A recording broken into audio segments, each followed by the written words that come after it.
Halo guys, selamat pagi untuk kita sekalian. Saya mau ingin sampaikan bagian dari edukasi ya, edukasi umum kepada kita semua, bahwa kita ada di tanah Papua ini tidak lepas dari berbagai isu, bahkan juga berbagai masalah yang terjadi, baik itu masalah internal bahkan masalah eksternal, baik ancaman dari dalam maupun ancaman dari luar. Dan memang di Papua ini bukan baru saja, tapi kita ini hidup dalam masalah, selalu sih dalam masalah. Baik itu masalah masa lalu, masalah hari ini, dan bagaimana kita harus memecahkan masalah itu. Masalah tersebut, baik itu konflik horizontal, bahkan juga konflik-konflik kepentingan, konflik yang terjadi karena konflik sosial yang begitu terjadi tidak hanya sendiri menurut saya, tetapi ada beberapa orang atau ada aktor-aktor intelektual yang mendesain, ya, merumus bagaimana itu bagian dari salah satu kepentingan untuk mendapatkan keuntungan dari masalah-masalah tersebut, baik itu kepentingan dalam hal politik, bisnis, bahkan kepentingan pribadi. Nah, oleh karena itu maka ingin saya mau sampaikan adalah ketika saya melihat, mengamati dan menganalisis setiap masalah, yang lebih khususnya adalah masalah konflik horizontal yang sering terjadi di antara sesama kita orang asli Papua itu sendiri. Ya, itu dipicu oleh beberapa orang yang benar-benar tidak mengerti, ya, tidak mengerti dan tidak memahami baik-baik, ya, tidak paham baik-baik, ya, bagaimana hal ini bisa terjadi, ya, bagaimana orang Papua ini ke depan begitu. Dia tidak melihat Papua ini secara holistik, tidak melihat Papua ini secara menyeluruh dan umum, sehingga dia gampang mengadu domba masyarakat yang sangat minim atas dasar pemahaman, belum begitu maju di aspek modernisasi masyarakat yang belum beradaptasi dengan lingkungan yang di luar, kemudian belum bisa atau belum mampu untuk bersaing dengan masyarakat modern.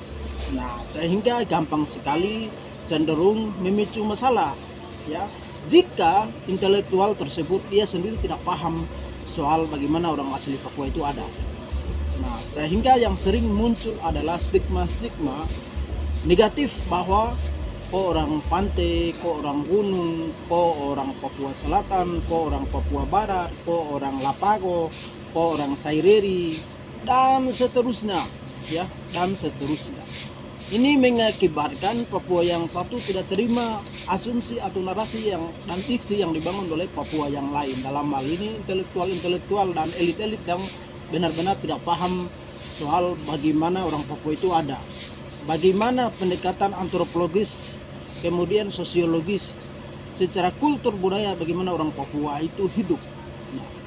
Nah, tetapi saya tidak mau bahas, saya tidak mau berbicara dari aspek-aspek tersebut, tapi saya hanya pandangan umum, ya. Bagian dari edukasi saya mau sampaikan bahwa kita ini harus benar-benar harus merdeka. Kita orang asli Papua ini betul-betul harus kita merdeka, ya, merdeka dari hal-hal yang kecil, merdeka dari perbudakan pendidikan, perbudakan ekonomi, politik, budaya, dan berbagai ekosistem yang ada di tanah Papua ini. Nah, oleh karena itu mari kita harus merdekakan diri. Kita harus merdeka dari diri kita sendiri, kita harus memimpin bagi diri kita sendiri, lalu mengatur keluarga, bangsa, suku, bangsa, dan negara. Nah, itu menurut saya itu yang lebih substansi begitu, lebih fairnya ke situ. Tetapi kalau kita pikiran kita itu cenderung kita melihat hal-hal yang gambaran kecil, lalu gampang sekali mengadu domba, menciptakan konflik-konflik horizontal yang memprovokasi masyarakat, maka konflik horizontal itu gampang saja terjadi begitu. Sehingga saya sarankan untuk kita semua, kita betul-betul melihat Papua ini secara menyeluruh, ya, melihat Papua ini secara menyeluruh. Tidak boleh bilang kok orang ini, kok orang itu, kok dari ini, kok dari itu. Padahal ini kami sesama orang asli Papua.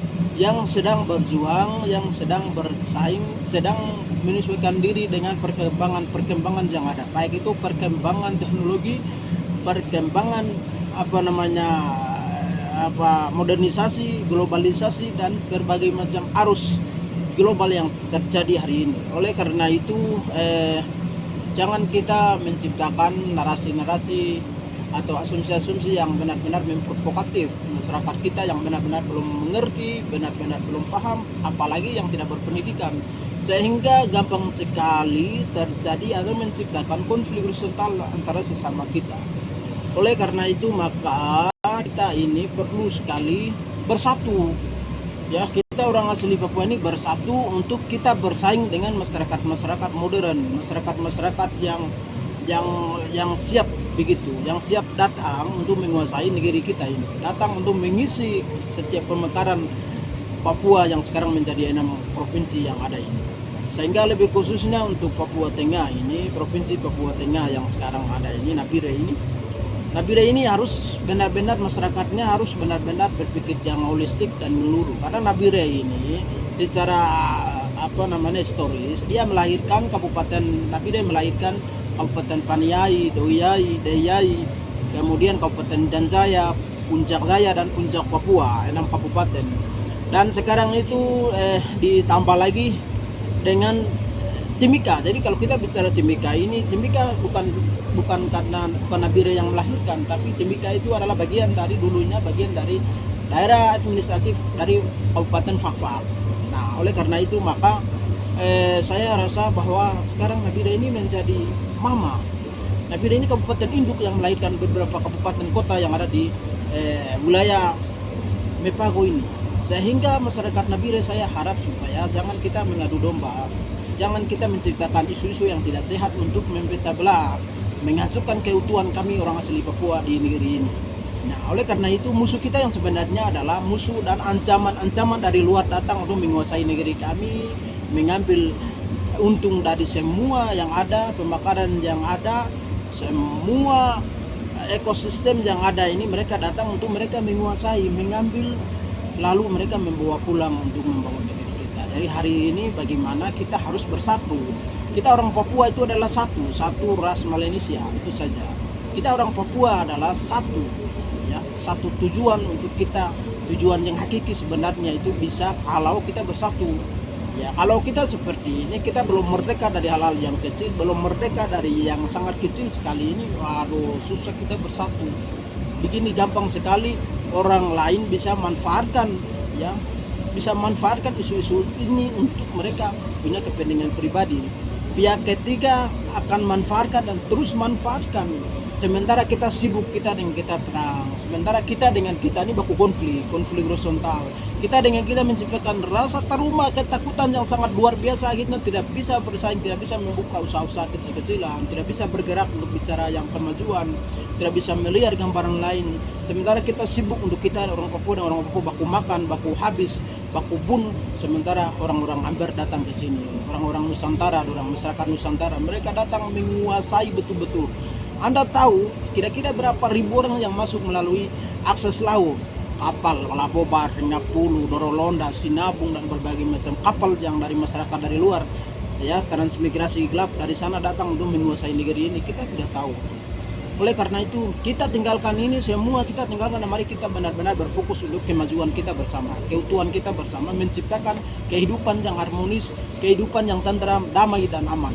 Agar kita bisa, kita tidak hanya pandangan dari luar selalu bilang orang Papua itu primitif, orang Papua itu bodoh, orang Papua itu tidak mampu bersaing, orang Papua itu hari-harinya minum, pekerjaannya minum mabuk, pekerjaannya utang sana sini, orang Papua itu begini stigma yang diciptakan oleh negara, ya, stigma yang diciptakan oleh masyarakat Nusantara ini harus kita lawan dengan cara apa? Kita harus bersaing dari nol dulu, kita harus usaha dulu, kita harus benar-benar bersaing dalam situasi yang aman, kondusif, dan tenteram.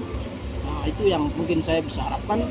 Dan mohon maaf apabila kata-kata atau kalimat saya yang menyinggung perasaan Anda, saya tidak bermaksud untuk hal-hal yang lain, tapi intinya bahwa mari kita merdeka dari hal-hal yang kecil ini dulu.